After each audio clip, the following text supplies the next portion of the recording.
Hi, Eva Chambers, ICM 590, and this is my personal reflection on the risk management module that we completed, and with some examples that I'm giving you from my capstone project, which is a strategic plan for a clinic in Haiti that's a nonprofit. I'm using the Kaizen approach to risk management planning, and I've talked about this before because that, in my experience in 15 years of risk management with projects, we've always used a Kaizen approach. And again, to recap, the word Kaizen is Japanese for improvement, continuous improvement, and it's a type of planning session that you can use, and there are many tools in that Kaizen environment that you can use when you are holding a meeting to assess risks. I've included a link here, not a link, but a website page that you can go to that has a lot of great information on how you could use a Kaizen for a risk management assessment. So I begin with being a project manager is to develop a list of current risks and possible solutions or responses, rather than sending out an email or a memo to my team members and asking them to come back to me with what they think the risks are. It's good practice for me to start by taking a look at what the risks I think are going to be, looking back at projects and doing some research on what was successful and what was not, and going over the tracks to see what started the problems and working my way backwards. For example, if there was a particular problem on a similar project, I look at what happened just before something went wrong. What was the cause? What's the chain of events? Then I look at what happened just before the cause of something that went wrong. So tracking it all the way back and doing a timeline so that I can see what actually caused this problem.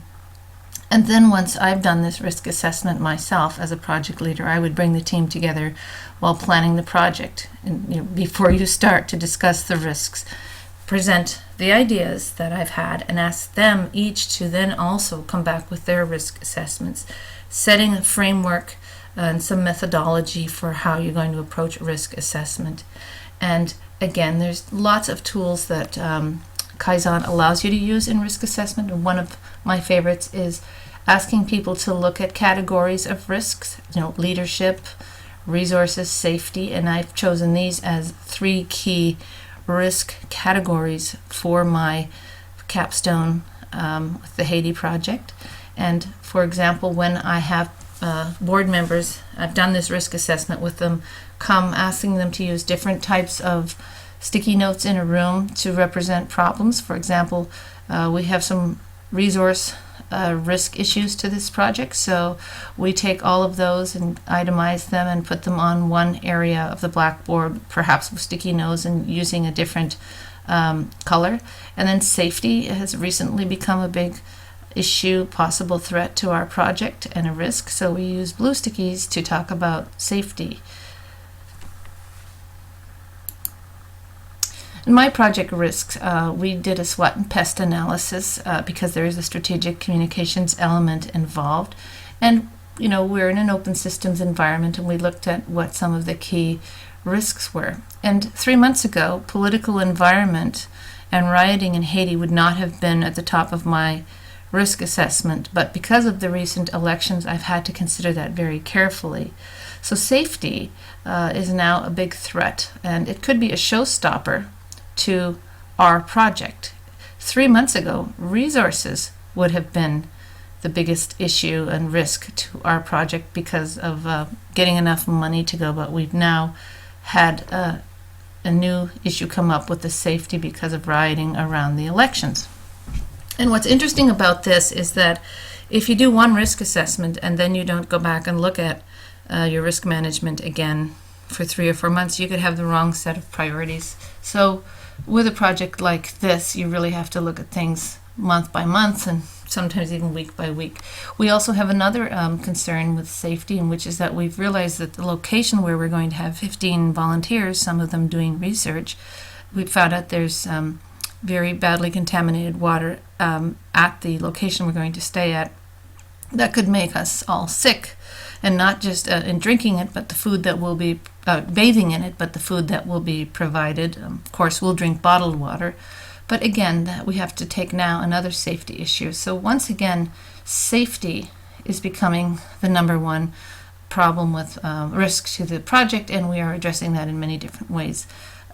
Something that wouldn't have been assessed 3 months ago, our founder, our leader, has become ill, and we may need to find a replacement for this person on, for the next few months. And again, this is week by week. We look at the situation and the risks change.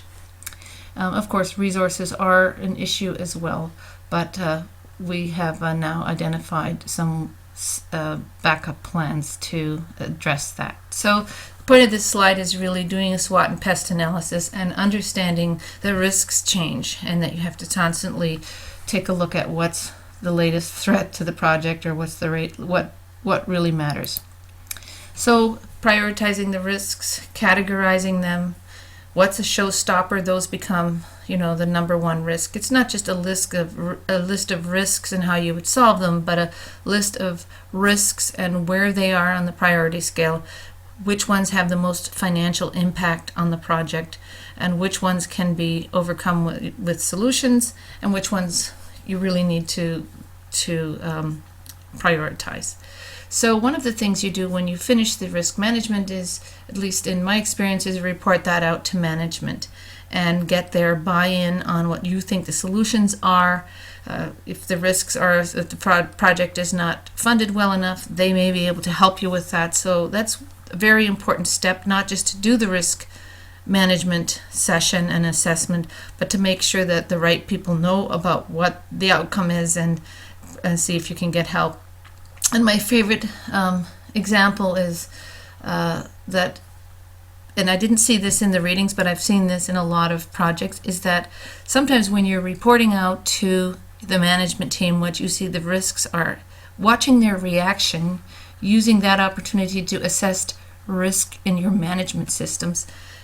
So where this really came out is the example is the Space Shuttle Challenger, which is a very well-known case study in most circles, but they did have an engineer who tried to convince NASA that their booster rocket was flawed, and he tried to do that.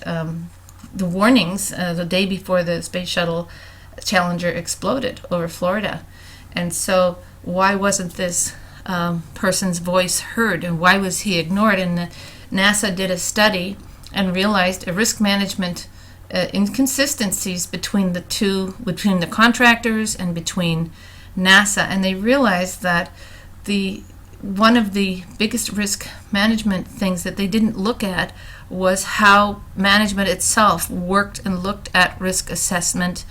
And so part of your project, part of any project, is to look at how management works together when risks are presented. What would the workflow and flow of authority be?